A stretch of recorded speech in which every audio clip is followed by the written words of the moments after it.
First என்ன reel வருதோ அந்த இன்ஃபர்மேஷன் அப்படியே இன்வெஸ்ட்மெண்ட்டா மாத்திடுறது. கோல்டு வாங்குனீங்கன்னா உங்களுக்கு வருங்காலத்துல நஷ்டமே வராதுன்னு சொன்னாருன்னா ஓகே, எல்லா பணத்தையும் போய் கோல்ட்ல போட்டுறது. அதை தாண்டி அடுத்த ரிசர்ச் எல்லாம் இருக்காது. பிஹேவியர் இன்வெஸ்டர் அப்படிங்கிற இந்த ஒரு கான்செப்டே நியூவா இருக்கு. இது என்ன கான்செப்ட்? ஃபண்டமெண்டலோ அல்லது டெக்னிக்கலோ உங்களை ஸ்டாக் மார்க்கெட்டோ இல்ல எந்த ஒரு இன்வெஸ்ட்மெண்ட் ஃபீல்ட்லயோ அறிவாளி ஆக்கிரும். பட் நீங்க இன்டெலிஜென்ட்டா மாறுறதுன்னு ஒரு ப்ராசஸ் இருக்குல்ல, அந்த ப்ராசஸை தடை செய்யறது தான் இந்த பிஹேவியர் ஃபைனான்ஸ். இன்னைக்கு ஒரு ட்ரம்ப் ஒரு டாரிஃப் புதுசா கொண்டு போறாரு வச்சுக்கோங்களேன், இது இந்தியன் மார்க்கெட் நெகட்டிவ்னா உடனே இன்னைக்கு இருக்கிற எல்லா ஸ்டாக்கும் வித்து வெளியே வந்துடுறது. எங்கேருந்து இதை கத்துக்கிறது, எப்படி இதை ஸ்டார்ட் பண்ணுறது? முதல்ல ஸ்டாக் மார்க்கெட் எப்படி ஃபங்க்ஷன் ஆகுதுன்னு தெரியும். மார்க்கெட்டோட மைண்ட் செட்டை அனலைஸ் பண்ண உங்களுக்கு தெரியும். உங்களோட போர்ட்ஃபோலியோ பில்ட் பண்ண தெரியும். ஒரு ஃபீல்ட்லயோ இல்லை ஏதாவது ஒரு விஷயத்த நம்ம தெரிஞ்சுக்கணும், அதை நல்லா புரிஞ்சுக்கணும் அப்படின்னா அதுக்கு பல வருஷம் ஆகும். அதுக்கான டைமை இன்வெஸ்ட் பண்ணாதான் நம்ம அதை புரிஞ்சுக்க முடியும். இன்னொரு வகை ஒன்று இருக்கு, காலங்காலமா இருக்கிற ஒரு ட்ரெடிஷ்னல் மெத்தட் ஒன்று இருக்கு. அந்த மாதிரி டைம் ஸ்பெண்ட் பண்ணி அதுக்குன்னு அவ்வளவு டைம் ஒதுக்கி கத்துக்கிட்டு அந்த நாலேஜ் இன்னும் எக்ஸ்பேண்ட் பண்ணிட்டு இருக்க பீப்புளோட நம்ம கான்வர்சேஷன் வச்சுக்கும் போதும் நம்ம அவங்க மூலமா நிறைய விஷயங்கள் தெரிஞ்சுக்க முடியும். அந்த வகையில த பிஹேவியரல் இன்வெஸ்டர் அப்படிங்கிற இந்த புக்கை எழுதியிருக்கிற நாகராஜ் பாலசுப்ரமணியம், ஸோ இவங்க தான் நம்ம கூட இருக்காங்க. வணக்கம் சார். வணக்கம் சார். ஆல்மோஸ்ட் ஒரு 22 இயர்ஸா இந்த பணப்புழக்கங்கள்லாம் ஏற்படக்கூடிய அந்த மார்க்கெட்டை அனலைஸ் பண்றதாகட்டும், அதுல இருக்கிற இந்த பீப்புள் பிஹேவியர் எந்த அளவுக்கு இருக்கு அப்படிங்கறத அனலைஸ் பண்ணாகட்டும், இல்ல நிறைய ஸ்டூடெண்ட்ஸ்க்கு என்ட்ரி அப்படிங்கிற அந்த ஆப் மூலமா ஸ்டாக் மார்க்கெட்ஸை பத்தி கிளாஸ் எடுக்கிறதாகட்டும் அப்படின்னு சொல்லிட்டு கம்ப்ளீட்லி இது சுத்தி தான் அவரோட வாழ்க்கை இருக்கு. அதை தாண்டி அவர் வாழ்க்கையில் நிறைய இருக்கலாம். பட் நமக்கு அவரோட லைஃப்ல இருந்து நம்ம கத்துக்கூடிய விஷயம் அப்படின்னா, நம்ம லைஃப்க்கு உதவக்கூடிய விஷயம் என்ன அப்படின்னா, இந்த இன்வெஸ்ட்மெண்ட்ஸ்ல gold, silver, land, real estate இதெல்லாம் தாண்டி அப்பப்போ இந்த மியூச்சுவல் ஃபண்ட்ஸ் இல்லை இந்த ஸ்டாக் மார்க்கெட் இதை பற்றிலாம் பேசும்போது அது ஒரு ராக்கெட் சயின்ஸாக நமக்கு இருக்கு அப்படின்னா அது எனக்கு சிம்பிள் டேர்ம்ஸ்ல அவர்கிட்ட கேட்டு நம்ம தெரிஞ்சு போறோம். சார், ஆரம்பிச்சிடலாமா? தாராளமா மேம், நிறைய பேசுவோம். ஸோ முதல்ல ஒரு இன்வெஸ்டிங் பத்தி இல்லை ஃபினான்ஸ் பத்தி பேசுறோம் அப்படின்னா அதுல நம்ம மெஜாரிட்டி ஆஃப் த டைம் பேசுறது எவ்வளோ இன்வெஸ்ட் பண்ணா எவ்வளோ வரும் அதுதான் பேசுறோம். ஆனா அதுக்கு பின்னாடி இருக்க சைக்காலஜியை பத்தி, ஏன்னா அது ஒவ்வொருத்தங்களுக்கும் வேறுபடும் அப்படிங்கறத பத்தி பெருசா பேசுறது இல்ல. உங்களுக்கு ஒண்ணு லாபம் வந்துச்சுன்னா அது எனக்கும் வருங்கிற நம்பிக்கையில தான் நான் இருப்பேன். பட் இந்த பிஹேவியர் இன்வெஸ்டர் அப்படிங்கிற இந்த ஒரு கான்செப்டே நியூவா இருக்கு. இது என்ன கான்செப்ட்னு சொல்லுங்க. ஒவ்வொருத்தரோட இன்வெஸ்ட்மெண்ட் டிசிஷன் அப்படிங்கிறது, உதாரணத்துக்கு நீங்களும் நானும் ஒரே அளவுக்கு நாலேஜ்ல இருக்கோம். நம்ம ரெண்டு எடுத்துட்டு ஒரே அளவுக்கு பணம் இருக்கு, ஒரே மாதிரியான இன்வெஸ்ட்மெண்ட்டை கையாளுறோம்னா நம்ம ரெண்டு ஒரே மாதிரியான ப்ராஃபிட் பண்ணுங்கிற எந்த ஒரு அவசியமும் இல்லை. என்னோட ப்ராஃபிட் அப்படிங்கிறது உங்களோட ப்ராஃபிட் அப்படிங்கிறதும் அந்த ஒருத்தரோட பிஹேவியரை பொறுத்து மாறுபடும் அப்படிங்கிறது அந்த பிஹேவியர் ஃபைனான்ஸ் உடைய கான்செப்ட். ஃபார் எக்ஸாம்பிள், இப்போ உங்களுடைய பொறுமை ரொம்ப கம்மியா இருக்கலாம். உதாரணத்துக்கு இப்போ நீங்க வளர்ந்த விதம் ஒன்று இருக்கும்ல, நம்ம அப்பாவை பார்த்து வளருவோம். அப்பா ரொம்ப பொறுமையா முடிவெடுக்கக்கூடிய ஒரு ஆளா இருப்பார். ஓகே, ஒரு பிரச்சனை வந்துச்சுனாலுமே ஒரு நாள் ஆற போட்டு அடுத்த நாள் அந்த பிரச்சனையை ஹேண்டில் பண்ணக்கூடிய ஒரு நபரா இருப்பார். பட் எங்க அப்பா அப்படி இருக்க மாட்டார். வந்துச்சுன்னா டாடா புடா ஓகே அடிச்சு தூக்கு அப்படிங்கிற மாதிரி இருக்கும். இந்த சர்க்காம்ஸ்டன்ஸ்ல நம்ம வளர்றோம். அப்போ இன்வெஸ்ட்மெண்ட்ஸ் நம்ம போகும்பொழுது உங்களுடைய அந்த சூழ்நிலை இருக்கு இல்லையா, ஒரு இன்வெஸ்ட்மெண்ட் ஃபெயிலியர் ஆகும் பொழுதோ இல்லை இன்வெஸ்ட்மெண்ட் நெகட்டிவ்க்கு போகும்பொழுதோ அதை பொறுமையாக ஹேண்டில் பண்றதுக்கான ஒரு பக்குவத்தை ஏற்படுத்தும். அதே என்னுடைய இன்வெஸ்ட்மெண்ட்ஸ் போகும்பொழுது கொஞ்சம் லாஸ் வந்துட்டாலும் கூட பதட்டப்பட்டு டப்பட்டப்பட்டு வெளியே வருவேன், இல்லை கொஞ்சம் ப்ராஃபிட் வந்துட்டாலும் கூட பதட்டப்பட்டு நான் வெளியே வருவேன். ஸோ இன்வெஸ்ட்மெண்ட்ஸ் அப்படின்னு நீங்கள் எடுத்துட்டீங்கன்னா இன்வெஸ்ட்மெண்ட்ஸை பொறுத்த வரைக்குமே 3 மேஜர் ஃபேக்டர். ஓகே, ஒன்று ஃபண்டமெண்டல் அப்படின்னு சொல்கிறோம். ஓகே, ஃபண்டமெண்டல் அப்படின்னு சொன்னால் இப்போ ஒரு கம்பெனியில் இன்வெஸ்ட் பண்றோம், ஒரு ப்ராடக்ட்ல இன்வெஸ்ட் பண்றோம்னா அதை பத்தின நாலேஜ் அக்வயர் பண்றது அப்படிங்கிறது ஃபண்டமெண்டல் நம்ம எடுத்துக்கலாம். ஓகே, ஸோ அதை பத்தி நான் முழுசா தெரிஞ்சுக்கிறேன் அப்படிங்கிறது. கோல்ட்ல இன்வெஸ்ட் பண்ணா கோல்டு பத்தி எதனால கோல்டு ஏறுது, இல்ல ஒரு ஸ்டாக்ல இன்வெஸ்ட் பண்றோம்னா எதனால அந்த ஸ்டாக்ல இன்வெஸ்ட் பண்ணலாம், அது ஃபண்டமெண்டலா எவ்வளவு ஸ்ட்ராங்கா இருக்கு, இல்ல அதை பத்தின டேட்டாக்கள், இதெல்லாமே நம்ம ஃபண்டமெண்டல் எடுத்துக்கணும். அடுத்து டெக்னிக்கல் அப்படின்னு சொன்னா அந்த குறிப்பிட்ட பொருள் இது நல்ல பொருள் தான். ஓகே, இப்போ கோல்டு நல்ல பொருள் தான், இல்ல குறிப்பிட்ட கம்பெனியோட ஸ்டாக் நல்ல கம்பெனியோட ஸ்டாக் தான் அப்படின்னு தெரிஞ்சாலுமே தப்பான வரையில போய் இன்வெஸ்ட் பண்ணணும்னா நான் மாட்டிக்குவேன். ஓகே, நான் கோல்டு ரொம்ப ஹை பிரைஸ்ல வாங்கினாலும் மாட்டிக்குவேன், இல்ல ஒரு கம்பெனியை ஹை பிரைஸ்ல வாங்கினாலும் மாட்டிக்குவேன். அப்போ கரெக்டான விலையை தேர்ந்தெடுக்கிற ஒரு ப்ராசஸ் இருக்கு இல்லையா, அந்த ப்ராசஸ் தான் டெக்னிக்கல் அனலைசிஸ் அப்படின்னு நம்ம சொல்றோம். ஓகே, அப்போ இது ரெண்டும் அடிப்படையான ஒரு விஷயம். நான் கரெக்டான பொருளை தேர்ந்தெடுக்க தெரியணும், அதை கரெக்டான விலையில வாங்க தெரியணும். இது ஃபண்டமெண்டல் டெக்னிக்கல், இது கொடுத்துடுது. பட் இதை தாண்டின ஒரு விஷயம், 3வது ஒரு ஃபேக்டர் இருக்கு இல்லையா, இதுதான் இந்த பிஹேவியரல் ஃபைனான்ஸ் அப்படிங்கிற ஒரு கான்செப்ட். இந்த ஃபண்டமெண்டல் டெக்னிக்கல் என்ன பண்ணும்னா உங்களை நாலேஜபிள் பர்சனா மாற்றும், அவ்வளவுதான். ஓகே, உங்களை அறிவாலய மாற்றும் ஒரு ஃபீல்ட்ல. இப்போ உதாரணத்துக்கு நீங்க ஒரு 10th பையன் இருக்கான்னு வச்சுக்கோங்களேன், அவன்கிட்ட ஒரு புக்கை கொடுத்து ஒரு 2 மாசம் அவனை படிக்க வச்சு அவனை எக்ஸாம்ல 100% மார்க் வாங்க வைக்க முடியுமானா வாங்க வச்சிடலாம். அந்த புக்கை அவனை ஃபுல்லா கரைச்சு குடிச்சு படிக்க வச்சு எழுதிடலாம். பட் இப்போ என்னன்னா அவன் அறிவாளி, அவன் புத்திசாலியானா அது கொஸ்டின் தான். ஓகே, இந்த புக்ல எந்த கேள்வி கேட்டாலும் அவனுக்கு தெரியும். ஆனா அந்த புக்ல அவன் படிச்ச விஷயத்துல ரியல் லைஃப்ல யூஸ் பண்ற அளவுக்கு அவன் இருக்கானா அப்படிங்கிறது வந்து கேள்வி. ஸோ இங்க புத்திசாலிங்கிறது வேற, அறிவாளிங்கிறது வேற. ஒரு இந்த ஃபண்டமெண்டலோ அல்லது டெக்னிக்கலோ உங்களை ஸ்டாக் மார்க்கெட்டோ இல்ல எந்த ஒரு இன்வெஸ்ட்மெண்ட் ஃபீல்ட்லயோ அறிவாளி ஆக்கிரும். பட் நீங்க இன்டெலிஜென்ட்டா மாறுறதுன்னு ஒரு ப்ராசஸ் இருக்குல்ல, ஒரு அறிவாளி இருந்து ஒரு புத்திசாலியை நோக்கி நகர்றது, அந்த ப்ராசஸை தடை செய்யறது தான் இந்த பிஹேவியர் ஃபைனான்ஸ். நீங்க கத்துக்கிட்ட விஷயத்த கரெக்டான நேரத்துல கரெக்டான இன்வெஸ்ட்மெண்ட்ஸ்ல பயன்படுத்தும் பொழுது நீங்க புத்திசாலியா மாறுறீங்க. அப்போ எனக்கு எல்லாம் தெரியுது, ஆனா ஏன் என்னால் இம்ப்ளிமெண்ட் பண்ண முடியல அல்லது ஏன் என்னால் சக்ஸஸ்ஃபுல்லாக இன்வெஸ்ட் பண்ண முடியல அப்படிங்கிற ஒரு கேள்வி வரும்பொழுது தான் இந்த பிஹேவியர் ஃபைனான்ஸ் அப்படிங்கிற கான்செப்ட் உள்ள வருது. ஃபார் எக்ஸாம்பிள், பிஹேவியர் ஃபைனான்ஸில் லாஸ் அவர்ஷன் ஒரு கான்செப்ட் இருக்கு. இந்த கான்செப்ட் என்ன பேசுது அப்படின்னு சொன்னால், உதாரணத்துக்கு நீங்கள் 1 லட்சம் இன்வெஸ்ட் பண்ணுறீங்க, 1 லேக் இன்வெஸ்ட் பண்ணிட்டோம்.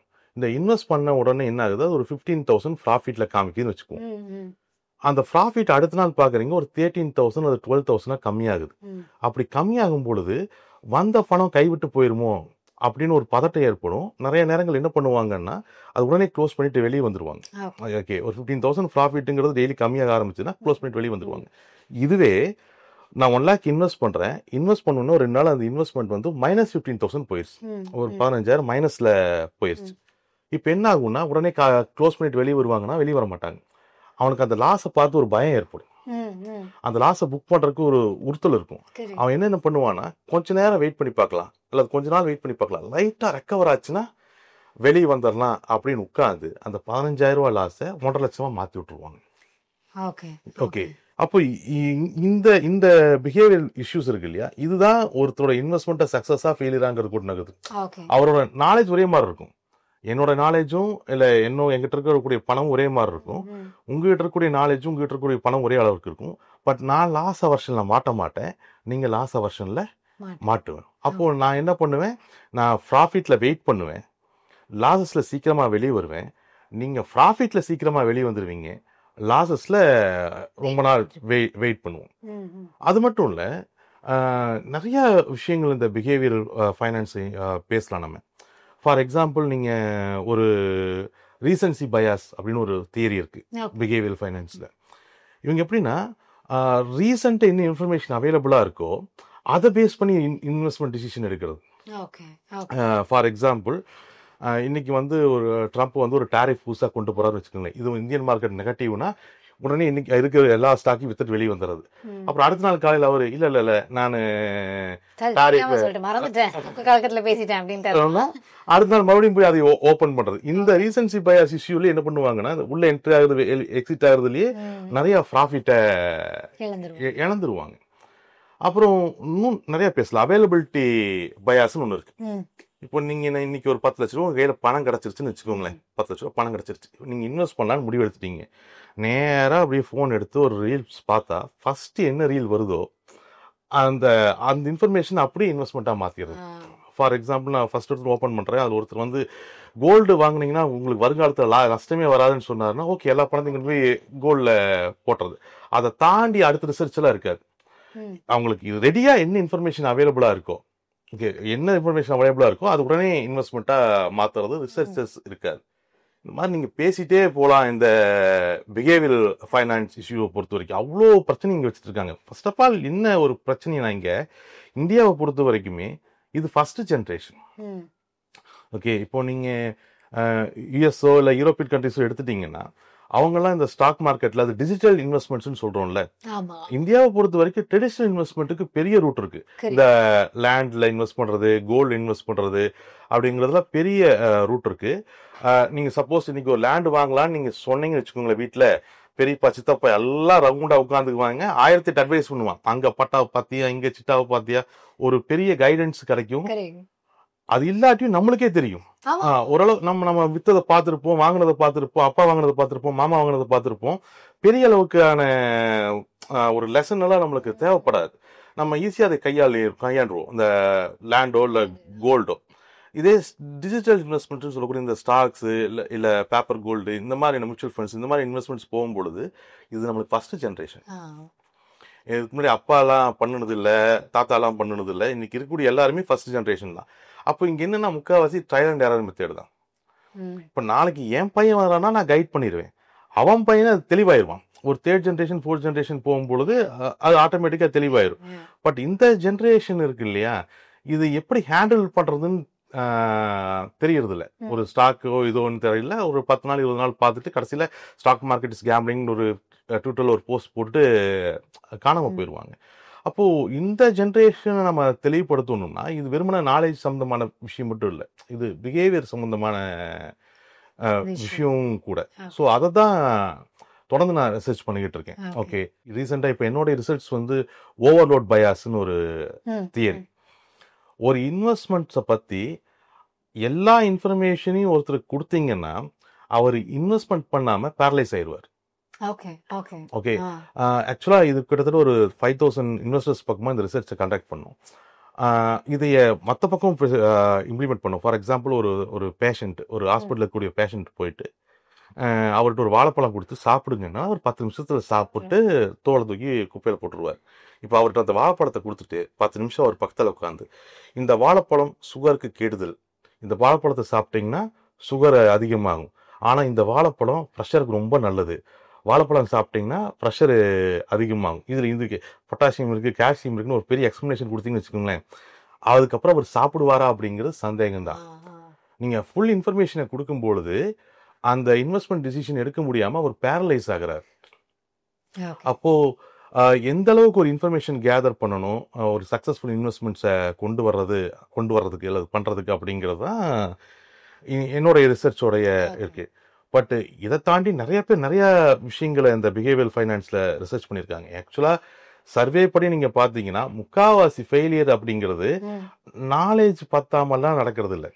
நம்ம நீட் எக்ஸாமையே 1 மாசத்துல கிளியர் பண்ணிட்டு போயிடுறோம். ஓகே, அப்போ இது அவ்வளோ காம்ப்ளிகேட்டடான சப்ஜெக்ட். நீங்க 10வது படிச்ச A union B, A intersection B போதும் ஒரு ஸ்டாக் மார்க்கெட்டை கையாள. பட் நாலேஜஸ் எல்லாம் இங்க பெரிய பிரச்சனை கிடையாது. பிரச்சனை அப்படிங்கிறது அந்த பிஹேவியர் இஷ்யூஸ் தான் ஒரு சக்சஸ்ஃபுல் இன்வெஸ்டர்ஸை உருவாக்குதா இல்லையா அப்படிங்கிறது. ஃபார் எக்ஸாம்பிள், நீங்க கன்ஃபர்மேஷன் பயாஸ்ன்னு ஒன்று இருக்கு. கன்ஃபர்மேஷன் பயாஸ்ன்னு என்னன்னா, ஒரு முடிவு எடுத்துட்டேன்னு வச்சுக்கோங்களேன். ஓகே, நான் இந்த குறிப்பிட்ட கம்பெனியோட ஸ்டாக்கை வாங்குறேன்னு ஒரு முடிவு எடுத்துட்டேன். ஓகேவா, இப்போ அந்த ஸ்டாக்கோட விலை இறங்கினாலுமே நான் என்ன பண்ணுவேன்னா அதுக்கு சாதகமான நியூஸை மட்டும் தேடி தேடி படிப்பேன். நான் எடுத்த முடிவு கரெக்டா என்ன நானே நம்ப வச்சு அந்த இன்வெஸ்ட்மெண்ட்டை லாசஸ்ல கொண்டு போய் விட்டுருவேன். இது நிறைய பேர் மார்க்கெட்ல மாட்டிக்கக்கூடிய ஒரு விஷயம். அதே மாதிரி லாஸையும் ப்ராஃபிட்டையும் ஒரே மாதிரி ஹேண்டில் பண்றது, அதுல நிறைய பயாசஸ் இருக்கு. ரொம்ப அதிகமான ஒரு பயாஸ் எங்க வருதுன்னா மென்டல் அக்கௌண்டிங். உதாரணத்துக்கு நீங்க ஒரு 500 ரூபாய் நீங்க ஒரு சேலரி வாங்குறீங்கன்னு வச்சுக்கோங்க, ஒரு 500 rupees சேலரி வாங்குறீங்க.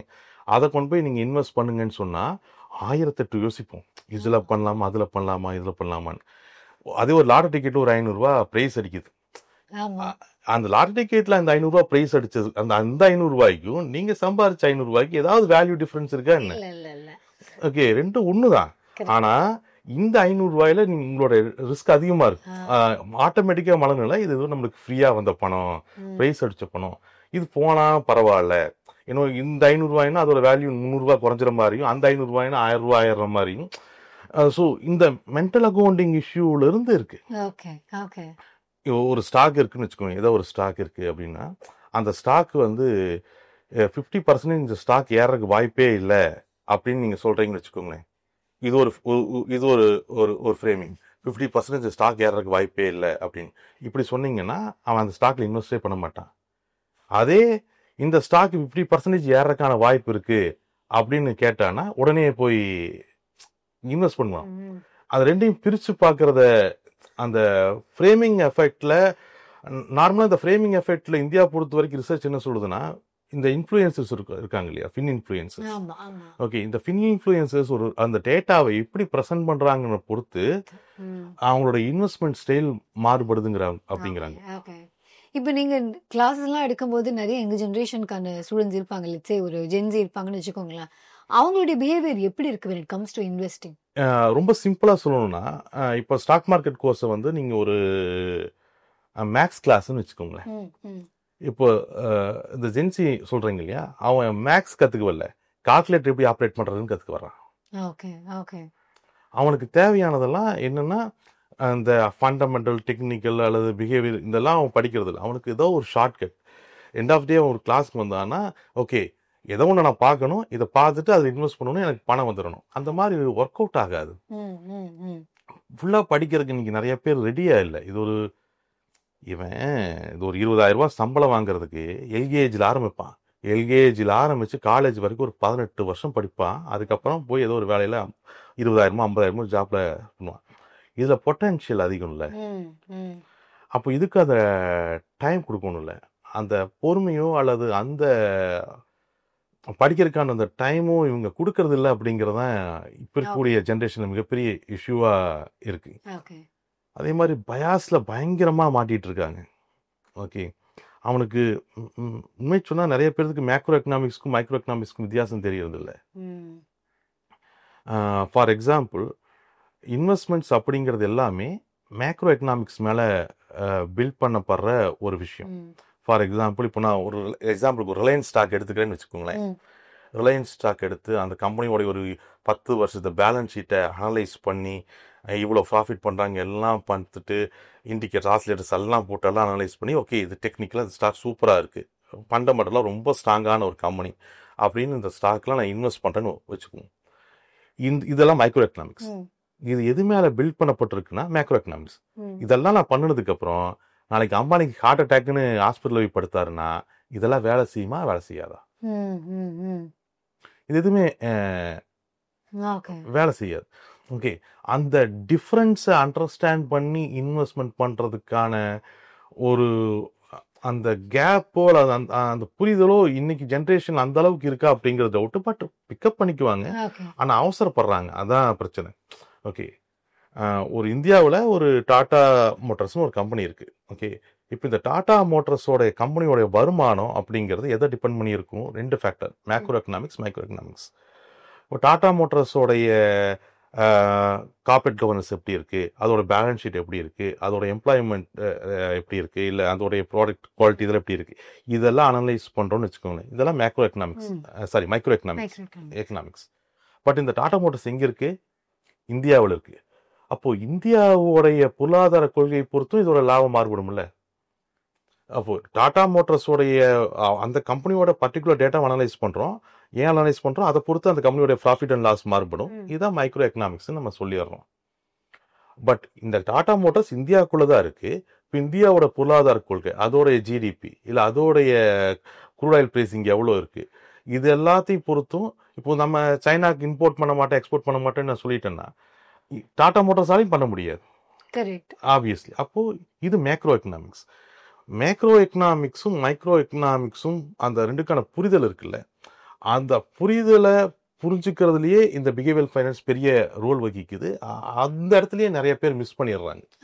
ஓகே, நிறைய பேர் மிஸ் பண்ணிடுறாங்க.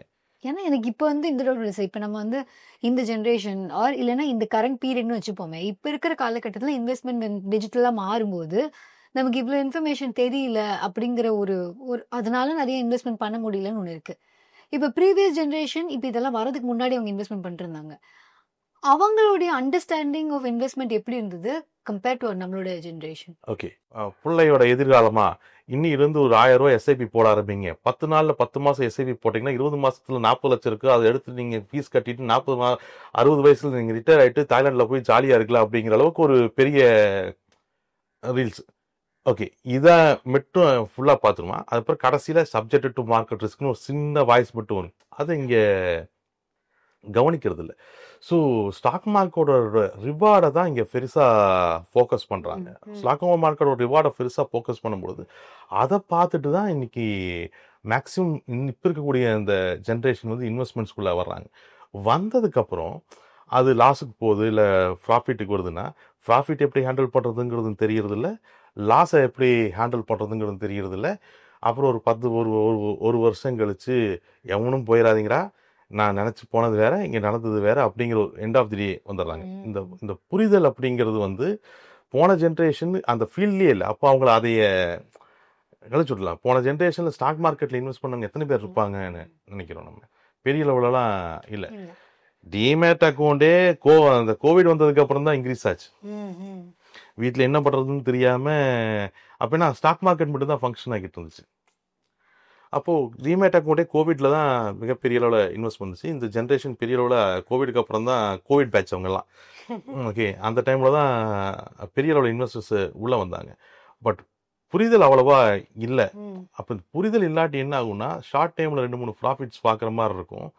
அப்போ அது நம்மளுக்கு ஆசையை காட்டும். நம்ம தொடர்ந்து உள்ளே போகும்பொழுது நம்ம மாட்டிக்கிறோம். ஓகே, ஒரு பொட்டிக்கடை வைக்கிறீங்கன்னு வச்சுக்கோங்க, இல்லை ஒரு ஸ்டேஷனரி ஷாப் வச்சுருக்கீங்க. நான் ஸ்டேஷனரி ஷாப் வச்சுருக்கேன்.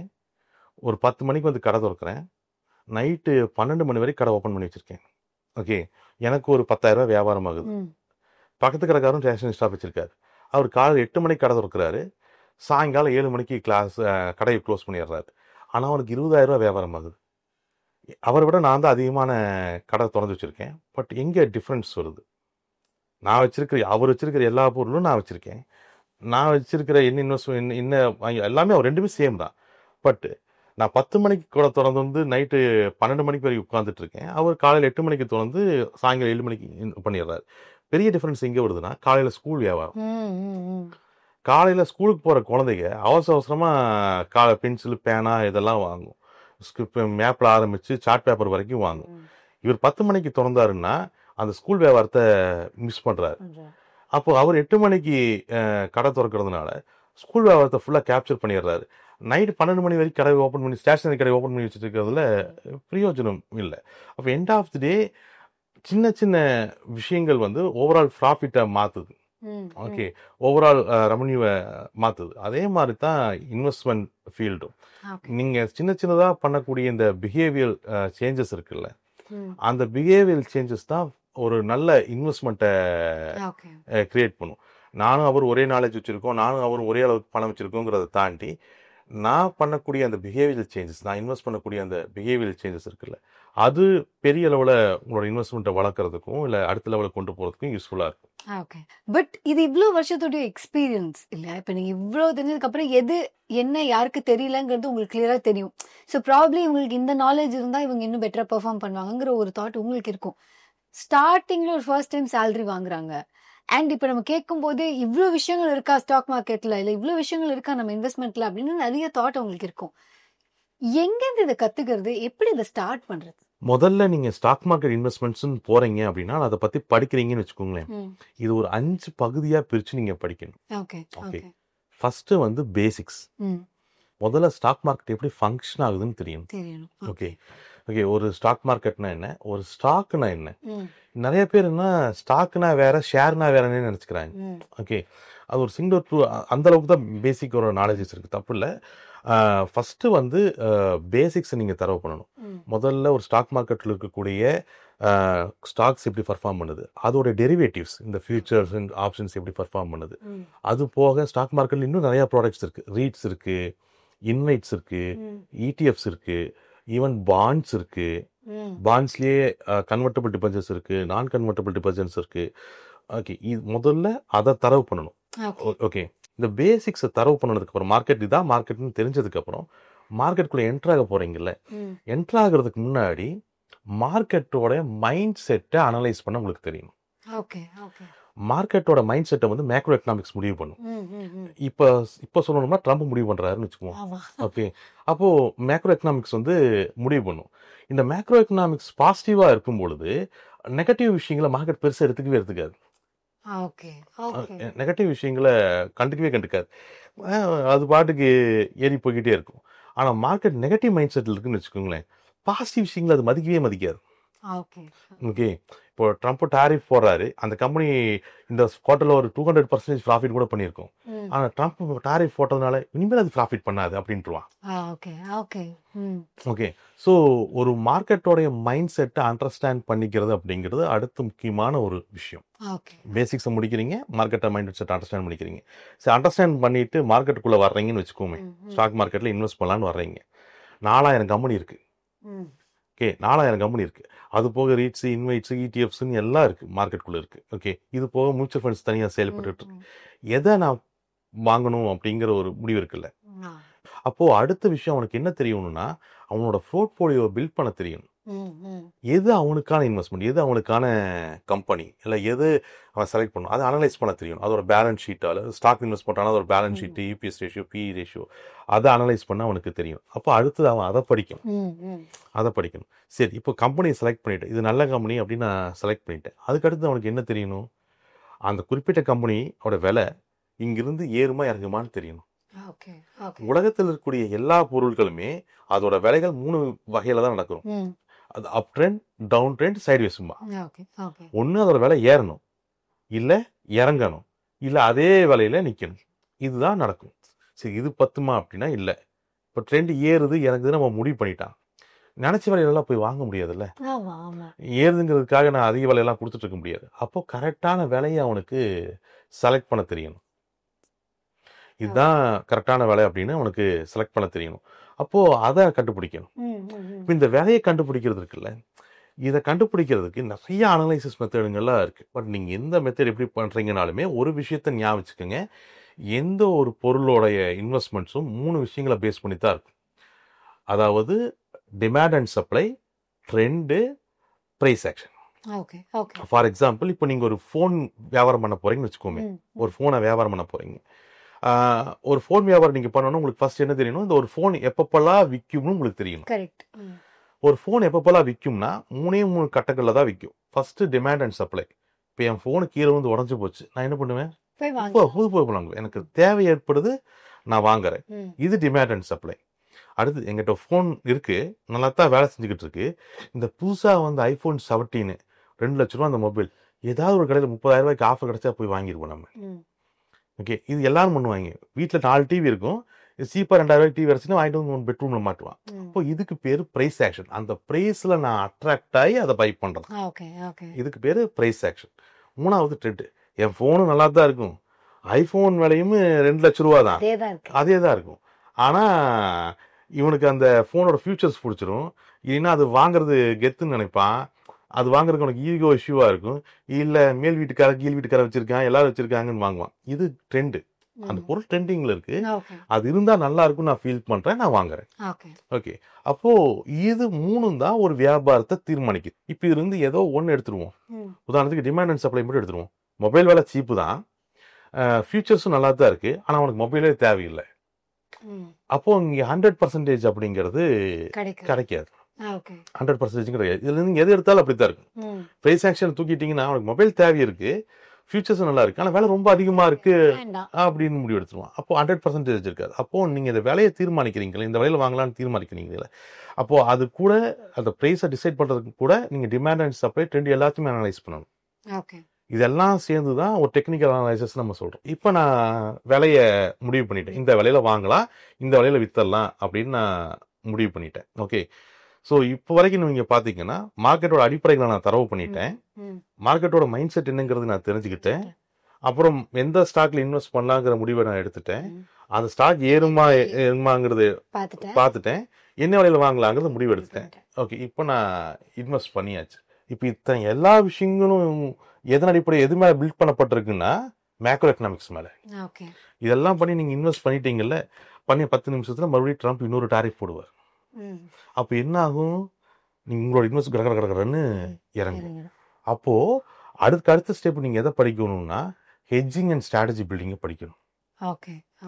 ஓகே, மார்க்கெட்ல அல்லது இன்வெஸ்ட்மெண்ட்ல சக்சஸ்ஃபுல்லா இருக்கிறது அப்படிங்கிறது அது எந்த டைரக்ஷன்ல எப்படி இருக்குங்கிறத ஒவ்வொரு டைம் கரெக்டா டிடெக்ட் பண்ணி இன்வெஸ்ட் பண்றது இல்லை, என்ன நடந்தாலும் அந்த இன்வெஸ்ட்மெண்ட் எப்படி மேனேஜ் பண்றது அப்படிங்கறத புரிஞ்சுக்கிறது. ஓகே, எல்லா இன்வெஸ்ட்மெண்ட்ஸுமே subject to market risk. Okay, நீங்க 2000 கோடி போட்டு ஒரு பெரிய ஷாப்பிங் மாலும் கூட கட்டிடலாம், அடுத்த நாள் பூகம்பம் வந்தா இடிஞ்சு விழுகத்தான் செய்யும். அப்போ இடிஞ்சு விழுந்தா என்னோட நஷ்டத்தை எப்படி ஈடுகட்டுறது அப்படிங்கிறத யோசிச்சு நான் அந்த பில்டிங் கட்டும் பொழுது அதுக்கு ஒரு இன்சூரன்ஸ் எடுத்து வைப்பேன்ல, இதுக்கு பேர் தான் ஹெட்ஜிங்.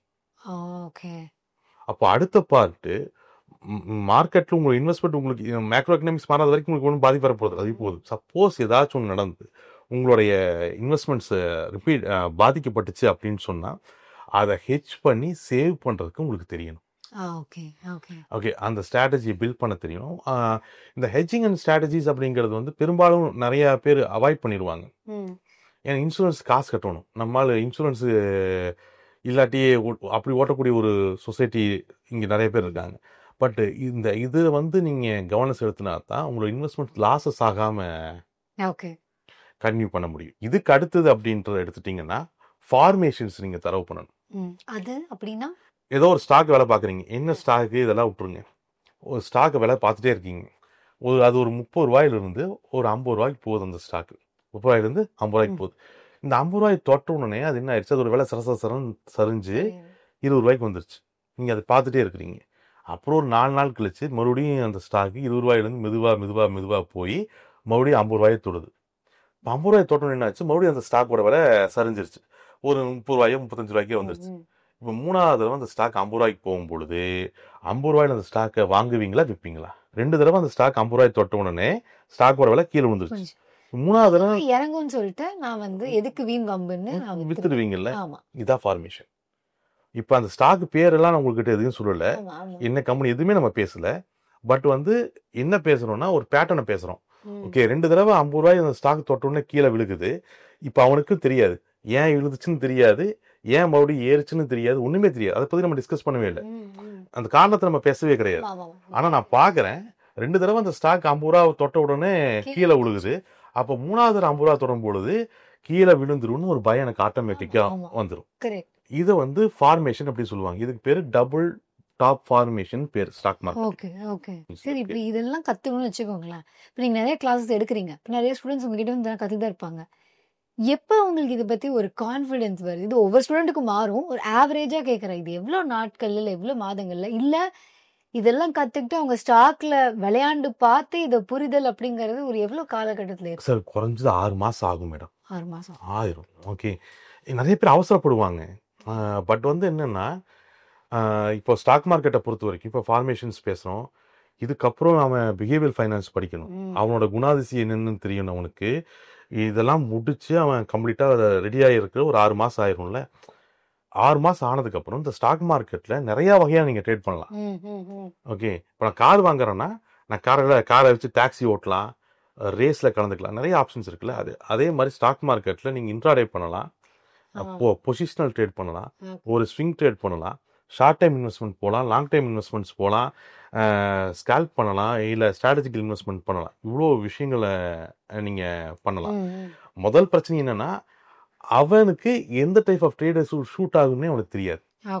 எங்கிட்ட எவ்வளோ பணம் இருக்கு, எங்கிட்ட எவ்வளோ நேரம் இருக்கு, நான் எந்த அளவுக்கு மார்க்கெட்டை புரிஞ்சிருக்கேன், இதை ஒரு நேல்கோட்டில் கொண்டு வந்து நான் ஒரு ட்ரேடிங்கை ஸ்டார்ட் பண்ணுறேன் இல்லை இன்வெஸ்ட்மெண்ட்டை ஸ்டார்ட் பண்ணுறேன்னா ஓகே.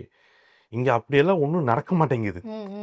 அப்புறம் ஒரு 4-5 மாதம் எல்லாம் பண்ணி பார்த்து அடி வாங்கி இருக்கிற பணத்தெல்லாம் விட்டதுக்கப்புறம் ஓகே இது நம்மளுக்கு செட் ஆகாது, அதுக்குள்ளே பணம் முடிஞ்சு போயிடும். சில பேர் என்ன பண்ணுவாங்க, அடுத்த லோன் வாங்கி இது பண்ண ஆரம்பிப்பாங்க. அப்புறம் மாதம் மாதம் இஎம்ஐ கட்டாரணும். அப்போ இஎம்ஐ பணத்துக்கு மார்க்கெட்டை புஷ் பண்ணுவாங்க, மாட்டிக்குவாங்க. ஓகே, அப்போது மார்க்கெட்டுக்குள்ளே போகிறதுக்கு முன்னாடி கான்செப்ட் வைஸ் எல்லாம் தரவு பண்ணிவிட்டு எனக்கு என்ன மாதிரியான பிஹேவியர், என்னோட பிஹேவியர் என்ன அப்படிங்கிறத புரிஞ்சுக்கிட்டு அதுக்கப்புறம் என்டர் ஆனீங்கன்னா ஓரளவுக்கு சக்ஸஸ்ஃபுல்லாக இருக்கும். ப்ராப்பரான இந்த ஒரு 7-8 டாபிக் பேசணும்ல, இந்த டாப்பிக்கில் நாலேஜாக இருந்தாங்கன்னா தே கேன் என்டர்.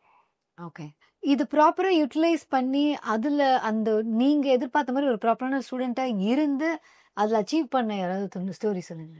இல்லை, நிறையா ஸ்டோரி சொல்லலாம் மேடம். நீங்கள் காலேஜ் முடிச்சுட்டு அடுத்து என்ன பண்ணுறதுன்னு தெரியாமல் ஸ்டாக் மார்க்கெட்டுக்குள்ளே வந்த ஸ்டூடெண்ட்ஸில் ஆரம்பித்து வீட்டில் சும்மா இருக்கிறமேனு ஸ்டாக் மார்க்கெட்டுக்குள்ள வந்து ஹவுஸ் ஒய்ஃப்ஸ் வரைக்கும் நிறைய பேர்த்தோட சக்ஸஸ் ஸ்டோரிஸ் பார்க்கலாம். அதே நேரத்தில் நிறைய பேர்த்தோட ஃபெயிலியர் ஸ்டோரிஸ் இருக்கும். எங்கன்னா ஒரு கட்டத்தில் என்ன ஆகும்னா கிரீடுன்னு ஒரு விஷயம் வரும். ஓகே, ஃபார் எக்ஸாம்பிள் நான் 2 ஹவுஸ் ஒய்ஃப்ஸை, நிறைய ஸ்டூடெண்ட்ஸ் என்னோட ஹவுஸ் ஒய்ஃப்ஸ் இருக்காங்க. ஏன்னா இப்போ இருக்கக்கூடிய ஹவுஸ் ஒய்ஃப்ஸ் எல்லாம் முதல் மாதிரிலாம் இல்லை. 10 மணிக்கு எல்லாத்தையும் வீட்டுக்கு ஸ்கூலுக்கும் ஆஃபீஸுக்கும் அனுப்பிச்சிட்டு அதுக்கப்புறம் சீரியல் பார்த்துட்டு இருக்காங்க. அப்படிங்கிறதெல்லாம் ரொம்ப கம்மியாயிருச்சு. They want to use something productive. So அந்த மாதிரி நிறைய பேர் ஸ்டாக் மார்க்கெட்டுக்குள்ளே வர்றாங்க. இதில் 2 கான்ட்ரவர்ஷியல் ஸ்டோரிஸ் வந்து நான் பார்த்துருக்கேன். ஒன்று என்னென்னா ஓவர் கான்ஃபிடன்ஸ் பயஸ். 2 பேருமே ஆரம்பிப்பாங்க. ஆரம்பிச்சோன்னே என்ன ஆகும்னா, இவங்களும் ஒரு 4, 5 ப்ராஃபிட்டை பார்ப்பாங்க, இவங்களும் ஒரு 4, 5 ப்ராஃபிட்ஸை பார்ப்பாங்க. இதில் ஒருத்தங்க என்ன ஆயிடுவாங்கன்னா ஓவர் கான்ஃபிடென்ட் ஆயிடுவாங்க. ஓவர் கான்ஃபிடன்ஸ் பயாஸ்னு இருக்கும், ஆயிடுவாங்க. ஓவர் கான்ஃபிடென்ட் ஆயிட்டாங்கன்னா என்ன ஆகும் அப்படின்னு சொன்னால், அடுத்து நான் எடுத்த முடிவெல்லாம் கரெக்டு, நான் எடுத்த முடிவெல்லாம் கரெக்டு அப்படின்னு ஒரு மனநிலையை ஃபிக்ஸ் பண்ணுவாங்க. அப்படி ஃபிக்ஸ் பண்ணிட்டாங்கன்னு வச்சுக்கோங்களேன், அதுக்கப்புறம் ஒன்றும் முடியாது.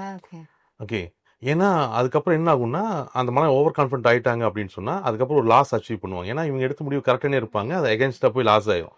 ஒன்ஸ் லாஸை பார்த்துட்டாங்கன்னா அதுக்கப்புறம் ரிவெஞ்ச் ஸ்டேட். இவங்க ஓவர் கான்ஃபிடன்ஸ் இருக்காங்க, நான் யார் விட்ட பணத்தை பிடிக்கிறேன் பாரு அப்படின்னு அங்கே ஆரம்பித்து இந்த ரிவெஞ்ச் ஸ்டேட் எடுத்து ஹஸ்பண்டுக்கு தெரியாமல் சுய உதவிக்குள்ள லோன் வாங்கி பணம் விட்ட ஹவுஸ் ஒய்ஃப்ஸையும் நான் பார்த்துருக்கேன். அதே நேரத்தில் கடைசி வரைக்கும் ஒரே அளவுக்கான ஸ்டாண்டர்டை மெயின்டைன் பண்ணி எந்த இடத்துலையும் ஓவர் கான்ஃபிடன்ஸை ஆகாமல், ஓகே இன்னைக்கு இவ்வளோ வந்தால் போதும், இதுதான் நம்மளோட பிஸ்னஸ் அப்படின்னு குடும்பத்தை அடுத்த ஸ்டேஜுக்கு கொண்டு போன ஹவுஸ் ஒய்ஃப்ஸையும் நான் பார்த்துருக்கேன். ஓகே, பட் 2 பேத்துக்கும் ஒட்டுக்காக நம்ம கிளாஸ் எடுத்திருப்போம். கையாளுற விதம் இருக்குல்ல, அது ரொம்ப முக்கியம். மார்க்கெட்டை பொறுத்தவரை கையாளும் பொழுது 30% ஃபியர் இருக்கணும், ஒரு 70% கான்ஃபிடன்ட் லெவல் இருக்கணும். இதை கேதர் பண்ணாங்கன்னா சக்ஸஸ் ஆயிடலாம். மார்க்கெட்டில் சக்ஸஸ் ஆகுறதுனா மார்க்கெட்டை ஃபுல்லாக தெரிஞ்சுக்கிறதெல்லாம் இல்லை. ஓகே, இப்போ நீங்கள் கிரிக்கெட்டில் நீங்கள் சக்ஸஸ் ஆகணும்னு வச்சுக்கோமே, எனக்கு ஃபீல்ட் பண்ண தெரியணும், பேட் பண்ண தெரியணும், கீப்பிங் பண்ண தெரியணும், பவுலிங் போட தெரியணும், தண்ணி எடுத்துகிட்டு வர தெரியணும், இத்தனை தெரிஞ்சிருக்கணுங்கிற அவசியமெல்லாம் கிடையாது. ஓகே, இப்போ நீங்கள் பும்ராவை எடுத்துட்டிங்கன்னா அவருக்கு பேட்டிங் தெரியாது. தோனி பவுலிங் போட்டு நான் பெருசாக பார்த்ததில்லை, 2 ஓவர் 3 ஓவர் தான் பார்த்துருக்கேன். அவருக்கு பவுலிங் பெருசாக தெரியாதுன்னு வச்சுக்கோங்க, பட் அவருக்கு பேட்டிங் தெரியும். டெண்டுல்கருக்கு பேட்டிங் நல்லா தெரியும், கும்ப்ளேக்கு பவுலிங் நல்லா தெரியும். அவங்களாம் எல்லாருமே ஆல்ரவுண்டர் இல்லை, பட் இவங்களாம் கிரிக்கெட்டோட உச்சத்தில் இருக்காங்கன்னா ஏதோ ஒரு விஷயம் அவங்களுக்கு தெளிவாக தெரியும். ஸ்டாக் மார்க்கெட்டுங்கிறது பெரிய கடல். நீங்கள் பேசிக்ஸ் ஆரம்பித்து பிஹேவியர் ஃபைனான்ஸ் வரைக்கும் இது எல்லாத்தையுமே கரைச்சி குடிச்சு தான் ஸ்டாக் மார்க்கெட்டில் ஜெயிக்கணுங்கிற அவசியம் இல்லை. ஸ்டாக் மார்க்கெட்டில் நிறையா கான்செப்ட், நிறையா வகையான ட்ரேட்ஸ், நிறையா வகையான இன்வெஸ்ட்மெண்ட்ஸ் இருக்குது. எண்ட் ஆஃப் தி எல்லா எதில் வந்தாலும் பணம் தானே. ஏதோ ஒன்று தரவு பண்ணணும். நம்ம ஒரு நாளைக்கு 100 பேர் கிளாஸ் எடுக்கிறோம், இதில் பாதிக்கு பாதி பேர் தான் இந்த டிஃப்ரென்ஸை புரிஞ்சுக்குவாங்க. அதை புரிஞ்சுக்கும் பொழுது சக்ஸஸ் வரும். Thank you so much. இன்னைக்கு நம்ம நிறைய விஷயங்கள் பேசணும். உங்களோட பேசுனதுல எனக்கும் ரொம்ப சந்தோஷம். Thank you so much. ஏன்னா ஒரு விஷயத்த வந்து நம்ம இன்னொருத்தவங்களுக்கு ரொம்ப சிம்பிள் டேர்ம்ஸில் சொல்லி கொடுக்கும்போது தான் அது நமக்கு நல்லா தெரிஞ்சிருக்கு அப்படின்னு சொல்லுவாங்க. ஸோ நீங்கள் சொல்கிறது எல்லாமே ரொம்ப சிம்பிள் டேர்ம்ஸில் எனக்கு என்னமோ வந்து இது நம்ம நாளைக்கு படிக்க ஆரம்பிச்சிடலாமே அப்படின்னு தோன்ற அளவுக்கு ரொம்ப சிம்பிள் டேர்ம்ஸில் நீங்கள் வந்து சொன்னீங்க. Thank you so much. இன்னைக்கு இவ்வளோ தூரம் வந்து இவ்வளோ விஷயங்கள் எனக்காக ஷேர் பண்ணதுக்கு. And keep doing. Thank you. So இவ்வளோ நேரம் நம்மளுடைய ரஃப் நோட்டில் நிறைய விஷயங்கள் ஃபினான்ஸ் சம்மந்தமாக வந்து பேசியிருக்கோம். நான் வந்து சின்ன வயசில் நோட்டுக்குள்ளெல்லாம் அந்த காசு வச்சுருப்பேன். ஸோ அது வந்து அதுக்கப்புறம் அந்த எந்த நோட்டில் வச்சேன்னு மறந்துருப்பேன். ஸோ இந்த மாதிரியான பிஹேவியர்ஸ் என்கிட்ட இருந்திருக்கு. பட் இன்னைக்கு ஜென்ரலி நமக்கு சின்ன வயசுலேருந்து நம்ம வளர நம்ம ரிலேஷன்ஷிப் வித் பீப்புள் எந்த அளவுக்கு மாறுதோ, ரிலேஷன்ஷிப் வித் மணியும் மாறிக்கிட்டே தான் இருக்குது. அதுக்கேற்ற மாதிரி மார்க்கெட்டும் மாறிட்டே தான் இருக்குது. ஸோ அந்த ஒரு சைக்காலஜிக்கல் விஷயங்கள் எல்லாமே வந்து எக்ஸ்ப்ளோர் பண்ணுற மாதிரி தான் இந்த பிஹேவியரல் இன்வெஸ்டர் அப்படிங்கிற இந்த புக்கை வந்து எழுதியிருக்காங்க. ஸோ உங்களுக்கு நான் இவ்வளோ நேரம் பேசின விஷயங்கள் தாண்டி நிறைய தெரிஞ்சுக்கணும் அப்படின்னா இந்த புக்கை நீங்கள் வந்து வாங்கி படிக்கலாம். பட் இவ்வளோ நேரம் நீங்கள் இந்த பாட்காஸ்ட்டை கேட்டிருக்கீங்க அப்படின்னா அதுக்கு வந்து நம்ம கோட் வேர்டு ஒன்று கொடுப்போம் இல்லையா சார்? கோட் வேர்டு சொல்லுவோம். ஓகேவா சார்? என்ன கோட் வேர்டு கொடுக்கலாம் கேட்டிருந்தாங்கன்னா? பயாஸ்னு வச்சுக்கலாம். ஏன்னா எனக்கு இன்வெஸ்ட்மெண்ட்டை பெருசாக பாதிக்கிறதே இவங்களோட பயாஸ் தான். ஸோ பயாஸ் நம்மளோட கோட் வேர்டாக வச்சுக்கலாம். ஸோ Ananthi_RJ அப்படிங்கிற என்னோட இன்ஸ்டாகிராம் ஹேண்டிலாக இருக்கலாம். இந்த புக் ஷோ பை ஆனந்தி அந்த ஹேண்டிலுக்கும் நீங்கள் அனுப்பலாம். இல்லைனா என்ட்ரி ஃபின் அகாடமி அப்படிங்கிற அவங்களுடைய பேஜில். ஸோ ஏன்னா அதில் தான் வந்து சார் கிளாஸ் எடுத்துகிட்டு இருக்காரு. ஸோ அதில் வந்து ஸ்டாக் மார்க்கெட் பற்றி நிறைய எடுத்துகிட்டு இருக்காரு. அவங்க மூலமாக தான் இப்போ நம்ம இவ்வளோ விஷயங்களை வந்து தெரிஞ்சுக்கிட்டோம். ஸோ நீங்கள் அங்கேயும் இன்பாக்ஸில் வந்து கேட்டுட்டோம் அப்படிங்கிறதுக்கு பயாஸ் அப்படின்னு டைப் பண்ணி அனுப்பலாம். ஓகே, தேங்க்யூ, பாய்.